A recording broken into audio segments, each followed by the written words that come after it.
topics and opinions expressed in the following show are solely those of the host and their guests and not those of W4CY Radio, its employees, or affiliates.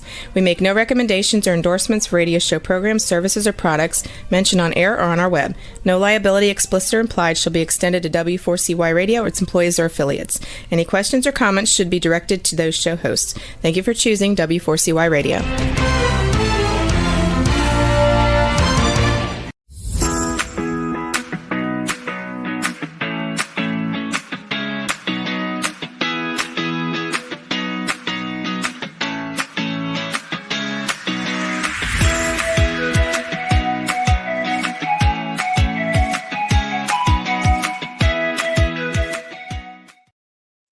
Hi, I'm Shelby, and I welcome you to my show, Learning to Dance in the Rain, where the guests and I discuss different topics to keep you informed on the trends of the day, I hope to say, and share experiences that will be helpful to you in avoiding some of the pitfalls that happen to us in life.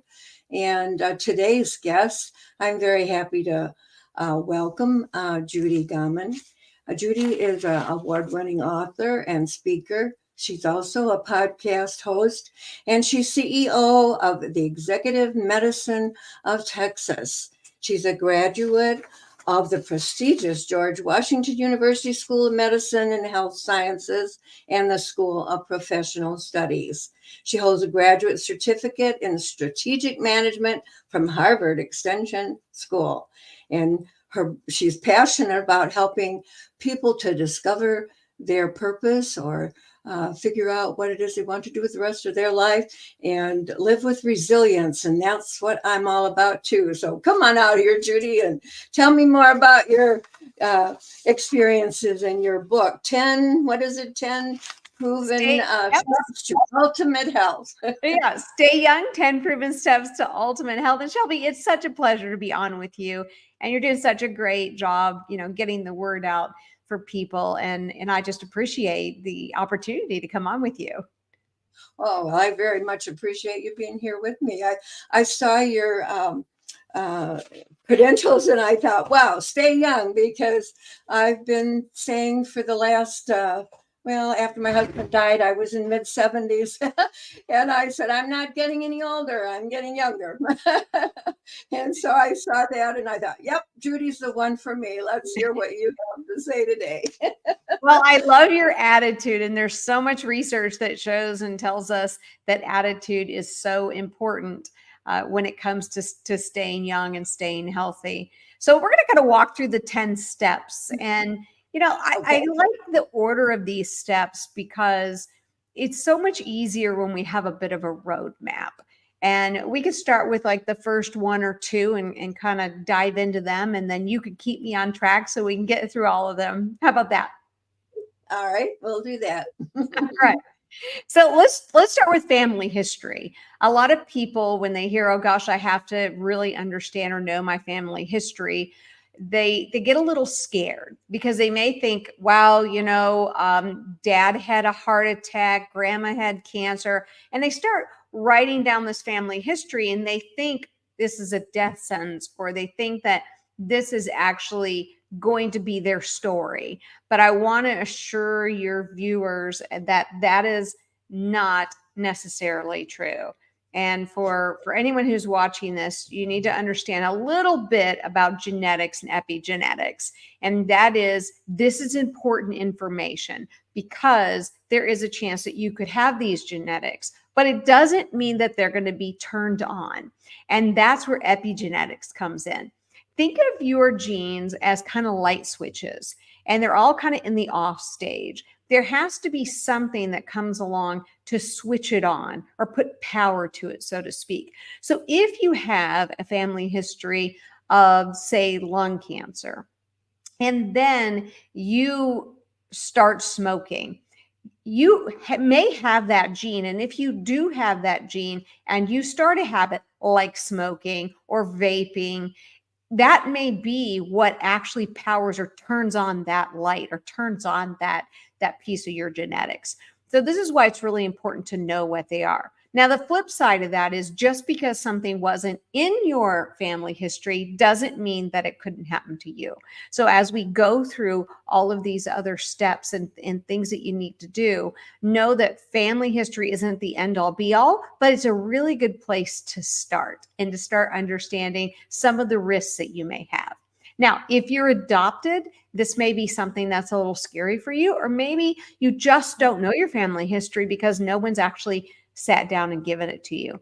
This is really good when you get into something like 23andMe or some of these places that have a component that you can look up your genetic health risks. And a lot of doctors' offices, I know at Executive Medicine of Texas, we have a lot of genetic markers that we can check in your blood. So if you don't have that history, don't worry, because there is a way to uncover some of that. I see. So your book supplies us with a step-by-step program to get our health back, or to It maintain does. it. Does It so, does. And I think it's good to know that, family history is one, but then you have to start looking inward at yourself. Okay, what is it that step number 2 entails? And that is really understanding your current status. There's something that our doctors at Executive Medicine like to say, and that is never get ostrich syndrome. And that's where you just put your head in the sand and you just pretend nothing exists. I don't have any of these symptoms. I don't have any issues. And because I've never had a physical, therefore I must be healthy. These are some of the ways you can get into trouble. Another way is if you are used to something like, say, an HMO physical, or maybe you had your blood drawn once, and you say to yourself, or you really have this mentality that I had my blood checked and I'm okay. Everything was fine. You have to remember that you can only say you're okay on what was checked. And sometimes those are very, very basic tests. It may be that they're just screening for diabetes or they're checking your liver functions. But the only way that you can really, truly know what your health status is to go through a very in-depth program where you're having a lot of blood tests. You're having an EKG. Maybe you're having a stress test, depending on what program you're in. Maybe you're having a CT, the abdomen, chest, and pelvis. Don't forget all these other screenings like pap smears and PSAs and colonoscopies. These are very, very important for you to understand your current health status, because you can't improve on something that you don't measure. You don't know what you don't know. So number 2 is get a physical exam, and get as an in-depth physical exam as you currently can get wherever you are. And if you need to travel somewhere, I mean, Executive Medicine of Texas, where I'm the CEO, is a great place. The Mayo Clinic, there's several of places that have these half-day physical exams where you can go in and really get way more information you ever thought you could know about yourself. This is key, because if you can stop things before they start, you're going to improve your chances for a longer life. Very, very important. You don't want to find things after the fact. You want to find them before they become serious. And this is where that whole physical exam is critical to that path. Well, when I first was diagnosed with diabetes back almost 50 years ago, when I was pregnant, and as the years went by, and I saw, the expected life of a diabetic person would be about 76, 78, somewhere in there. Well, I've passed that now. Am I living on borrowed time? Means you're doing a few things right? You're beating the odds, Shelby. Terrific. Well, I was thinking about that just yesterday, and I thought, well, wow, I don't feel bad. I feel pretty good for my age. I think very good. But yeah. Well, I think you make a good point, Shelby, and that is, just because you have a diagnosis in your circumstances, diabetes, doesn't mean that you have to be that statistic. If you look at that average age, that doesn't mean that's going to be your age. There's so many things that you can do to actually say, I'm going to beat the odds. Because when they look at these mean ages or the average age, when they're looking at that, they're looking at the people who didn't take care of themselves, who maybe didn't take their medication or their insulin, and they just continued to eat poorly and they didn't exercise and all of these things. And they're looped in with the people who may be doing some things, and then the people who are really saying, hey, I'm going to take this serious. I'm going to change my life. But it's the people that do nothing that bring those average ages down. So the fact that you're doing things, even like right now, you doing what you're doing right now, you're stretching your mind, your brain, you're staying active. I mean, this is a big attributor to why you are so healthy at your age and why you're so vibrant and your mind is working so well. Not just because maybe you have good genes, but because you're putting in the work. And that's what this is all about. Good health is about putting in the work. It doesn't have to be hard. It just takes effort. Yeah, right. And, I love to dance, and learning to dance came in because I started taking line dance lessons after my husband died and I moved back to Michigan.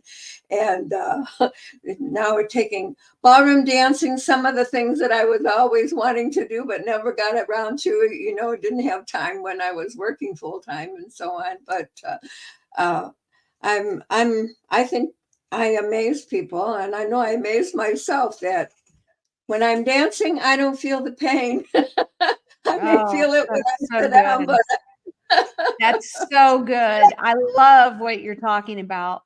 It's so interesting. I've met a lot of widows and widowers who have kind of come into a whole new life after the fact. But you get past the grief and then you suddenly start saying, I'm still here. What do I want to do? Here's my chance to really go down that list of things that I've always wanted to do and say, yeah, it's okay for me to do these things. And that is the difference between the people who make it and make that next life and live longer, and the people who literally just kind of draw back and wither and then kind of waste away. So I applaud you for what you're doing. I think it's absolutely terrific. Oh, thank you. Absolutely. I'm having a good time with my life, and I can't complain about it. Well, that's great. That's great. Well, let's move into step number 3, and that is modifying your eating habits. I'm going to give you a couple of tips. I know we've got 10 of these to get through, so I'm going to just give the viewers a couple of tips on modifying their eating habits. These are quick and easy things. First of all, if you're drinking sodas, I don't care if they're diet or if they're regular, whatever, cut it out. There's so much research that shows that just cutting sodas out, whether they're diet or not, out of your daily routine, in the end of the year, you will automatically weigh 10 pounds or 8 to 10 pounds less. So this is a quick and easy thing. Now, I want to talk for a minute about diet anything, whether this is diet sodas or this is, the little packet you pour into your tea or what have you. There's great research about the disruption of the gut microbiome with artificial sweeteners. And we now know that there's a connection between the gut and the brain, and there's definitely a connection between gut health and longevity. So we don't want to be putting chemicals and things into our system that are going to disrupt our gut, because it's going to directly affect our ability to live a long and healthy life. So cut out all the artificial sweeteners 100%. Look for them in things. They could be in not just the drinks that you drink, they could be in the foods that you eat, they could be in the toothpaste, believe it or not. And some medications even put it in there. So cut those out. Oh my goodness. Yep. You really want to pay attention, read those labels. Now, there's another thing that is so important, and it's easy. And that is that we need to look at our plate and say, am I tasting the rainbow? And I'm not talking about Skittles. What I'm talking about is there a lot of color on my plate? Because we know that color inside of foods means that it's nutrient rich, and we want to be eating nutrient rich foods. So important to do that. because if we are sticking to browns and whites and all these kind of colors that really aren't vibrant, we're not going to get the nutritional value in our food that we absolutely need. And it's those phytonutrients that help us live longer. They affect our skin, they affect our brain, they affect every bit of us, and they also give us more energy. So when you look at your plate, when you look at what you're buying at the grocery store, make sure you're putting a lot of color on that plate, putting color in that cart. And when you go to the grocery store, this is a really easy thing to do. Never shop the middle of the store. That's where all the bad stuff is. Shop the perimeter. So you're going to go around the perimeter, and that means you're going to be getting your fruits, your vegetables, your proteins, and you're really not going inside of that packaged and processed market in the center of the store, because those are the things that will really affect your health. Now, if you say, sometimes I got to eat out of a box, it is what it is. That's my life. Okay. I'm going to give you one little way you can kind of cut back on those bad things. Look at the ingredients of whatever it is you're going to put in your mouth. If there are more than 5 ingredients, or if you cannot pronounce or you don't know what one of those ingredients is, put it back on the shelf. Easy, easy, easy. So if there's more than 5 ingredients, or if one of the ingredients you don't know what it is or you can't pronounce it, don't buy it.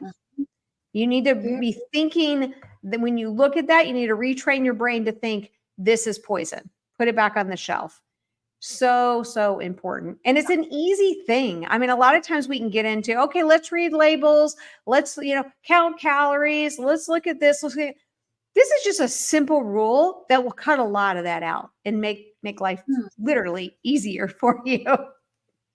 You've given me four ideas right here already. Thank you. What about probiotics? Is that as good for the gut as what they? Yeah. So probiotics are really good. Now, not all probiotics are created equal. So this is where it gets really important. There's different kinds of probiotics that come in different packages and the way they are, but the way they're handled, the way they're stored is really, really important, because these, they're live cultures, so they could die and such. Getting them naturally through like kimchi or yogurt, and I always say don't get the yogurt with the artificial sweeteners, because you've just completely defeated the purpose. So skip the fruit at the bottom, and really, because most of the ones with the fruit at the bottom also add some kind of artificial sweetener. I don't know why they do that, because fruit's sweet enough. But I digress. So if you can get these probiotics in a natural way, that is great. Fermented foods are really good for this. But if you're going to be getting them over the shelf, just pay attention to, what is the expiration date? If it expires in like 4 years, don't get it. You can kind of see what the quality is. A lot of practices, medical practices, I know on our Executive Medicine of Texas, emtexas.com site, we actually have a store where we have pharmaceutical grade probiotics. Just giving a shameless plug out there, because they're the ones I take.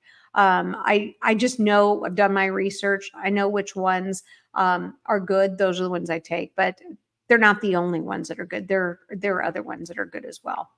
So, probiotics, I'm glad you brought that up, but I want to talk for just a second about something maybe people don't think about, and that's the prebiotics. So people say, well, what is that? I just learned I got to take probiotics. Now you're telling me there's prebiotics. So when we have a healthy gut and we have these probiotics going around, and we've got a lot of good, healthy bacteria in our gut, they have to have something to eat. And that's the prebiotics. So these are fibrous foods. So eating things like celery, making sure you have a lot of fiber in your diet, because this is what creates a healthy gut and keeps your gut healthy. So make sure you have plenty of prebiotics, and then also, taking a good probiotic doesn't hurt. But the number one thing is cut out those artificial sweeteners. They're totally jacking up your gut. So just be very, very careful about that. Okay, very good. It seems to me that things that are good for you are more expensive than just I see cost-effective ways to improve your health and so on. Is that true?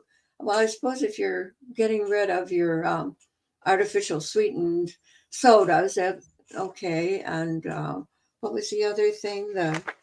Um, A lot of packaged and processed foods. yeah, That's where a lot of expense comes in, is, buying all these name brand cereals and all of these things, cookies and crackers, and the price of all of this has gone up. I mean, there's no secret here that we've got a massive inflation thing. And so what a lot of people are doing is they're, going to drive-throughs and looking for 99-cent menus. But the long-term cost of doing these things is astronomical. So we've got to find out ways that, okay, how can I get the healthy foods that I need?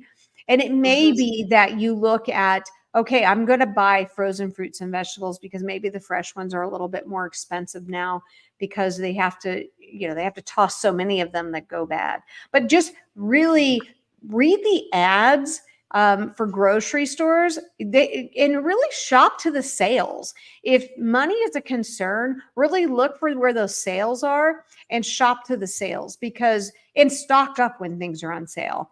It's so good to get as many fruits and vegetables and things into your diet as you can. And then healthy, lean meats like chicken, very, very important. But I also understand that there's a cost to that, and avoid the 99-cent drive-through. And the other thing is, get away from frothy drinks. It's so easy nowadays to go in and, get a latte of this, and it's got some kind of pumpkin spice, and you're just drinking your calories, and try not to drink calories. If you can not drink calories and really get those calories in food, it's helpful in many ways. One, you'll save a lot of money. But two, you also will stop the cravings, because when we get those sugary drinks, even though they taste great, they make us hungrier.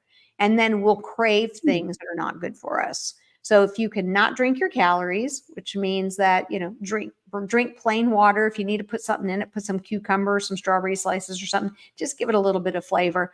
But stay away from even those packaged drinks, because this is really the start of the snowball effect. Oh, now I'm hungry. And, and you may be satisfied for a few minutes, and then an hour passes, you're like, I'm hungry again. Well, that's because eating carbs and eating sugar just make you hungrier. So the healthier you can get, the better. Let's go to number 4. And this is, I used to say this is every woman's favorite chapter in the book, but I really say that is becoming the men's too, because in this busy world, and I always say that busy is like a 4-letter word, because we literally get way too busy. So it should be a bad word in society today. I'm guilty of it as well. But I love the idea of go to the spa. Now, if you say, I don't have a budget to go to the spa, what are you talking about? That's okay. You can have your own spa day. Do you remember, Shelby, back in the day when the Calgon commercials that were on TV, and it would be, Calgon, take me away. And the woman would be like pouring herself a bubble bath. You can have your own spa day. But the whole idea of go to the spa is take some time for yourself. And really take a moment to put on some music, maybe light some candles. If you can go to the local spa, go to the local spa, because we know that massage is very, very good for circulation. So if you have that ability to go to the spa, great. If you don't have the finances to go to the spa, make your own spa. Like literally make your own spa at home, because it's that time that you take to just deconstruct. Just say, I'm going to take all the things that have stressed me out. I'm going to take them apart and not let them, live up in my brain. And I'm going to set them aside, and I'm going to have just an hour or two of me time. And me time is not a bad thing. Me time is what keeps you alive. You got to have it. And if you're viewing this, or you're listening to this, and you're a busy professional, and you're like, man, you got a calendar, you're like, nope, I live and die by the calendar, and I'm not on schedule. Do it. Put yourself on the schedule. Make it a non-negotiable time of the day. So maybe you have a really busy week. Maybe you look at Tuesday from 3 to 4 and Thursday from 10 to 11. Put yourself in there and put on there. Don't schedule over. If you have an assistant that could get into your calendar and schedule over things, this is a non-negotiable appointment. Make an appointment with yourself. And what does that look like? Maybe it's headphones in. Maybe it's that Calgon take me away moment. But those are the moments that are yours and they're non-negotiable. So, so important. So that's right. Yeah, very good. So, so you recommend massage therapy? Absolutely. Yeah, absolutely. Yeah. There's a lot of benefits to massage therapy. I mean, if you have something like a blood clot or, things that would put you at risk, I mean, you got to disclose all of those things to your masseuse, but massage therapy is super healthy. It gets the lymphatics moving. It gets blood circulating. There's even some research that shows that it improves cognition. So get a massage. I highly, highly recommend it. I love to do that's one of my favorite things to do, but sometimes it gets on the back burner. But the schedule and so on and other things. So okay, well, moving forward, what's chapter 5? Well, let me tell you, Shelby, you have nailed this one. And this is all about exercise. And your dancing is just a great example of using exercise and movement to help you live longer, healthier, and to just perk you up and breathe life into you. Now, maybe, I mean, you can see it. You're just a living example of it. I want to hear how dancing has changed your life, your health. Well, I don't like to exercise.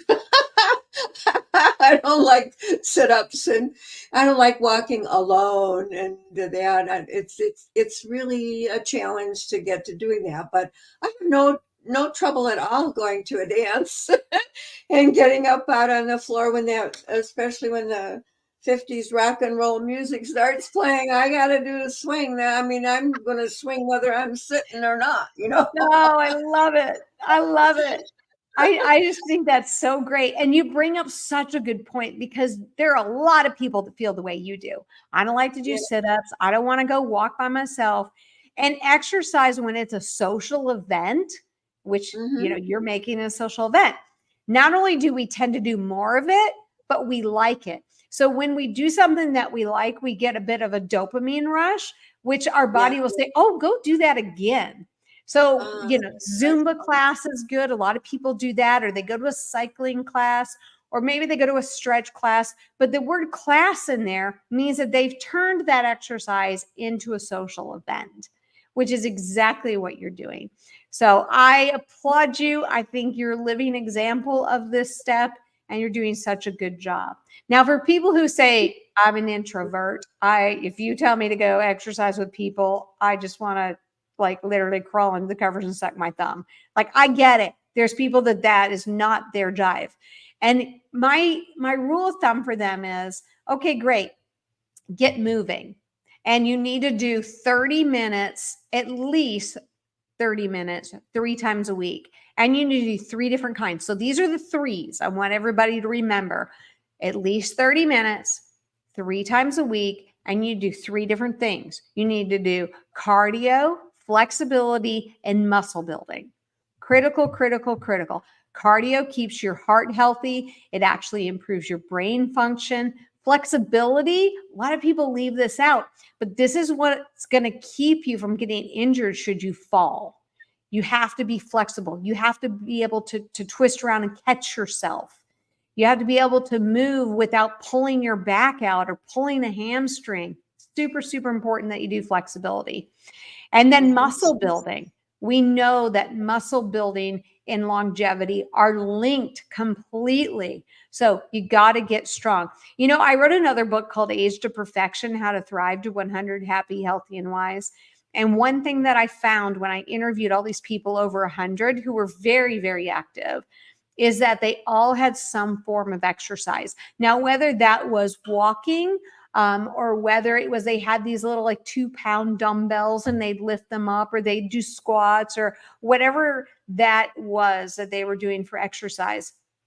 They were doing something. There was this one lady. Oh my gosh, Shelby, I loved her, loved her, loved her. She was just so vibrant, so full of life, and she was just the sweetest African American woman who just blew me away when she told me this. She said ever since they built a gym in her community, she started going. And it used to be that, and she's talking about like 30 years ago, 30, 40 years ago, she would go and she would do the circuits. So she would go on each one of the machines. And she said, over time, she goes, about age 90, I realized I didn't have the strength that I had, but I knew I had to keep my machine, meaning her body, completely oiled. So she was still, when I talked to her at 101, she was still going through the circuit. She goes, I don't put the weights on most of the machines, but I make sure that I keep my machine, my personal machine, oiled. So she still was doing the circuits within the gym. And I never forgot that, because I thought, here's somebody over 100. Oh my gosh, what's my excuse? What's our excuse? Because she's living so vibrantly. And I know it's because she's following that exercise regimen. Yeah. People complain, or they're depressed, or I don't feel like doing anything. But I said, well, you don't do what you feel like doing. You do what you need to do and get out there and do something. And in my book, I explain that dance, a lot of people will look at the book and think, oh, it's all about dance. But yeah, well, dance is also a metaphor for activity. Yeah. Just get busy. Just get busy. Something. Get after it. Bowling. A friend of mine said, well, I just like to shoot pool. I said, well, get out there and shoot pool then.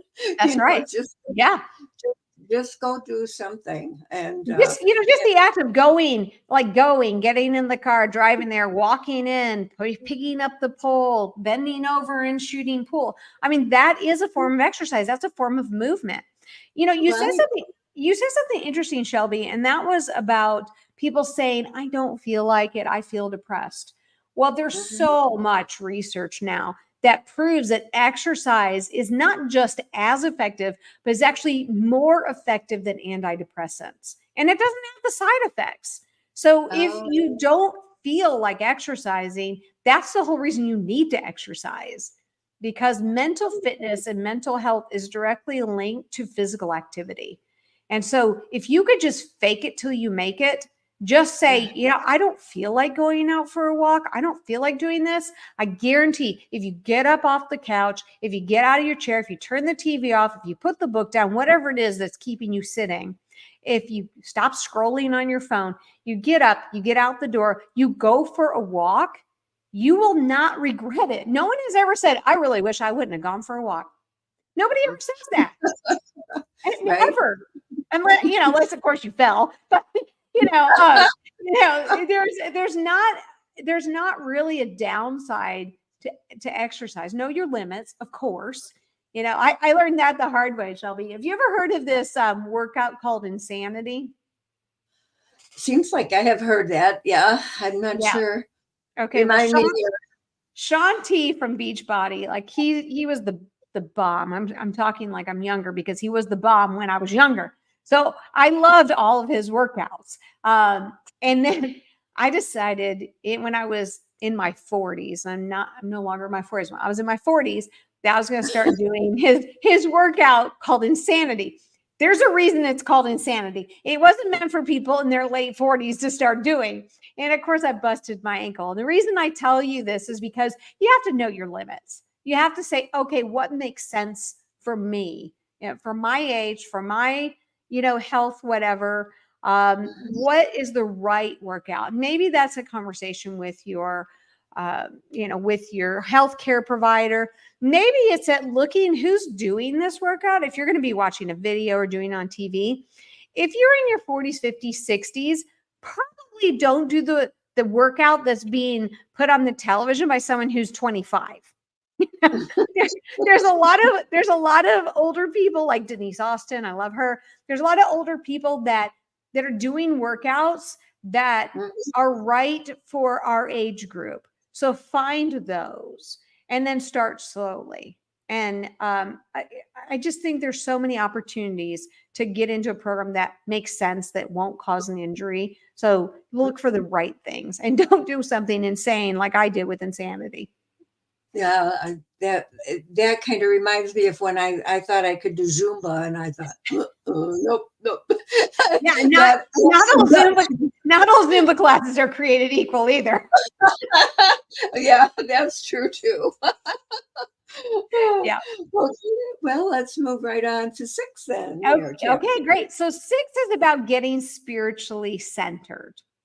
And now I'm not here to tell anyone what religion to be. What I really want to point out, and this kind of goes back to the Age to Perfection book when I was really learning about longevity and how to get to 100. And I was interviewing and talking to a lot of these people, studying the blue zones where people live over 100 and do it quite well.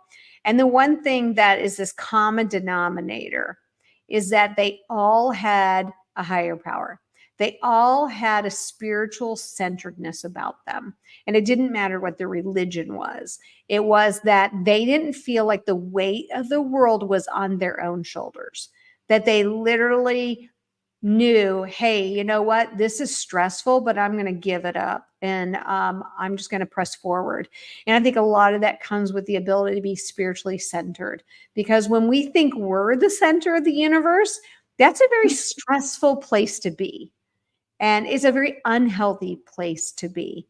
So I can't really even give it enough justice. If your listener, your viewer is saying, no, I'm not spiritual at all, I invite them to really rethink that. Because when we look at people who aren't spiritually centered, we see a lot higher risk of anxiety, of suicide, of depression, because there's just so much that they are taking on themselves. So really think about this. If you're on that side of the fence where you're like, yeah, that's never kind of been me. Well, every day we have the opportunity to reinvent ourselves and to say, yeah, but how's that working for me? Not being spiritually centered isn't really working for me. So how do I find that? And I've met people of all walks of life, of all ages, who had later life experiences. You know, they've joined the church, whatever it is that they have been drawn to, and have watched them just become like alive, and the weight of the world is off of them, and they're so much healthier. And I just have such a testimony of being spiritually centered, even in my own life, and being able to tackle and handle a lot more when I don't feel like I'm doing it all by myself or doing it all for myself. That's very good advice. Yeah, very good. I was reminded, I've been church organist since I was 16. And I even had secretarial to one church a few years back when Tennessee, and my pastor, he had written a book. He had been a chaplain for the military, different aspects of it. And he wrote a book called There's No Atheists in Foxholes. Oh my gosh, I love that book. Yes, that is so true. There are no atheists in foxholes. Have you seen the book? Yeah. I thought, yeah, when you stop to think about it, you get to a point where, hey, you have to be centered on Christ. You have to have some higher being, as you're saying, that to help you get through some of those tough times. Yeah. And don't wait till you have the heart attack, you have the stroke, you have the cancer, you have the whatever, that don't wait till that moment, although that's a great motivator, right? But all the time that you waste before that, you can't get that back.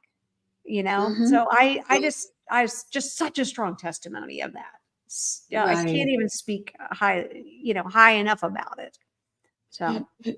Okay, so moving right ahead, we got 3 more to go or 4 more to go here.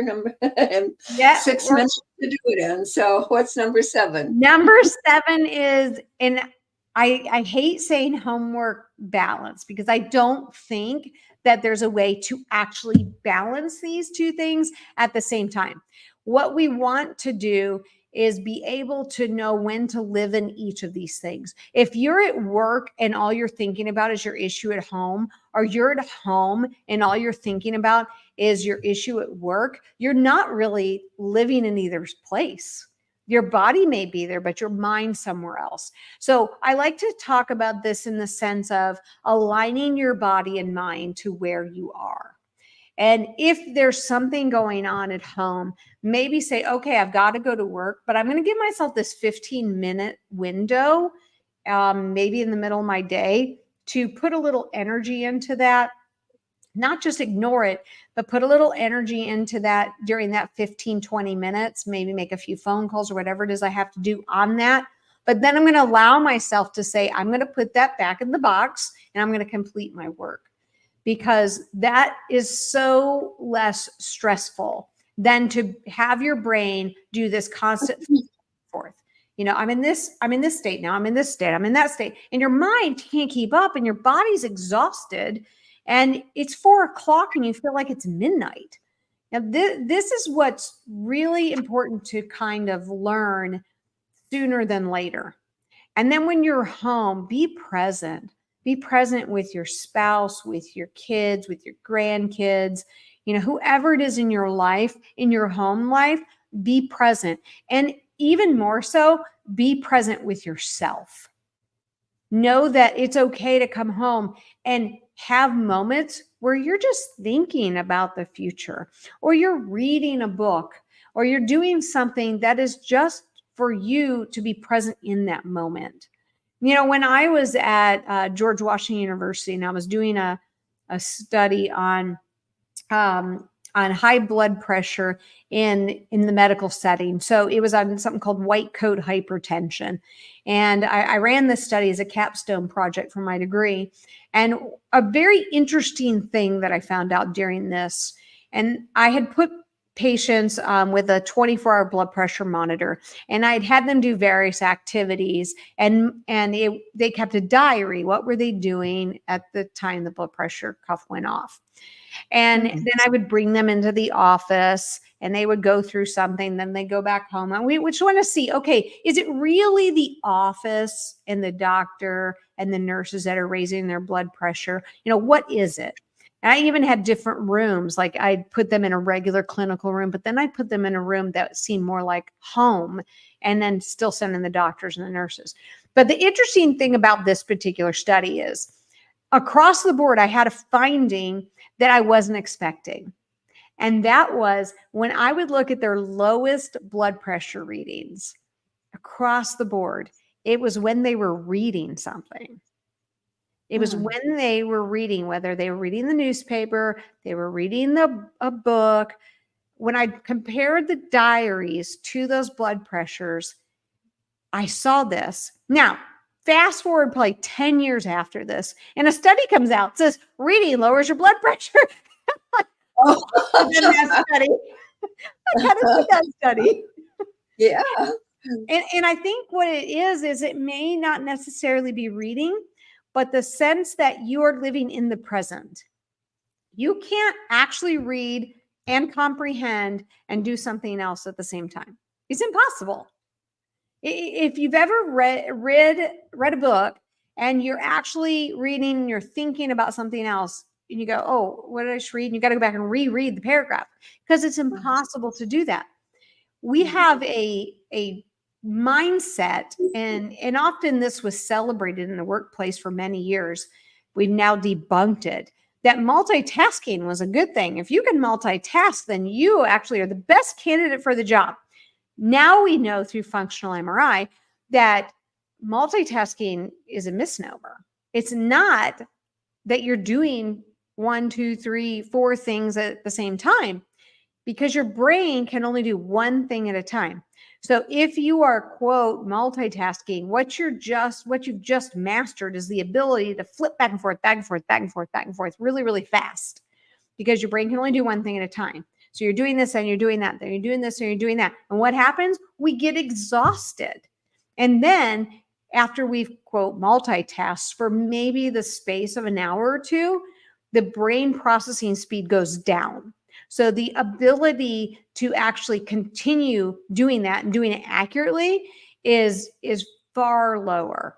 So I always say, when we talk about home life, work balance, and all of this, it's important to understand a few things. You cannot do both at once, and allow yourself to live in the present, whether you're at work or you're at home. The cell phone, I always tell people all the time, the cell phone can be the worst. If you're at work, turn your notification, even at home, turn those notifications off, because that's just another distraction. And when we live in a distracted world, it actually affects our brain and really hurts our cognitive abilities and our executive functioning, which means we'll make bad choices. So I know that was a lot to kind of absorb about that, but it's just so important to get that one right. That's why I'm so exhausted when I'm in my office and the cell phone is beeping with the notifications, and I can't seem to concentrate, get one thing done because of that darn phone. So I'm glad you said what you said. I turn it off. That's so true. We're like Pavlov's dogs, right? I don't know if you remember Pavlov's dogs, the whole story. Like and just for our viewers or listeners who may not be familiar with it. So Pavlov had found out that he would feed the dogs, he'd ring the bell and they'd eat. And so he did this after a while. So then he'd ring the bell, but he wouldn't feed them, but they would still salivate because they were expecting food. Well, the phone dings and we're like Pavlov's dogs, we start salivating. What is it? I got to know. I have to know right now. And this whole fear of missing out is so accurate. And if we think back to like the 80s, early 90s, when we weren't really on our phones like this, we didn't have all these apps. We weren't dinging every 2 seconds, whether it's our Outlook inbox or our phone or what have you, dinging constantly. Before all of that, we actually were able to live in the moment a little bit more. So what we have to do is learn how to control that environment. And like I said, go into your settings, go into notifications, turn them off. So important. So I'm getting a notification now. We're down to about 3 minutes here. Okay, we'll go through them fast. Okay. Number 8, the absolute favorite of guys is sex. Sex is really important to longevity. If you pick up the book, you get all the research behind it. I can tell you that we do know that there's so much research between sex and longevity. There's functional MRIs that show that the brain lights up in a certain area that doesn't light up or otherwise. And it has to be really human to human. It can't be all this nonsense on the internet. That's not what does it for us. Number 9 is sleep. Well, gosh, we could have probably spent 20 minutes on sleep, but I'll tell you, going back to functional MRI, we now know, and this is so critical, if you're watching or listening to this and you have a fear of Alzheimer's or dementia, the number one thing you absolutely must fix is your sleep. Because in our brains, when we go to sleep, we go through cycles of sleep. So in those cycles of sleep, we want to get to the REM sleep, which is the last cycle. And the longer we stay asleep, the REM cycle lengthens. It's in the REM cycle, when we're in deep REM sleep, that the brain actually washes itself like a washing machine, and it clears out those plaques.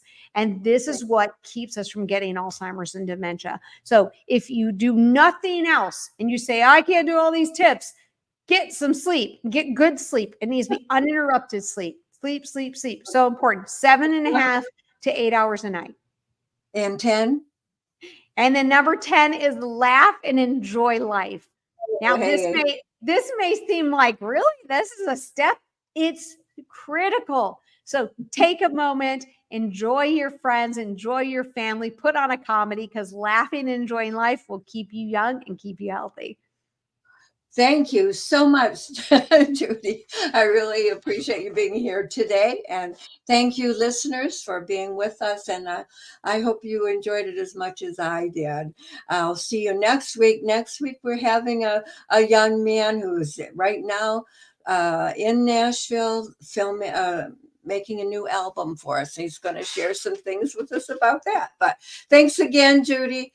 And I'll say goodbye to everybody out in the audience. And you wave My to them. pleasure. Bye-bye.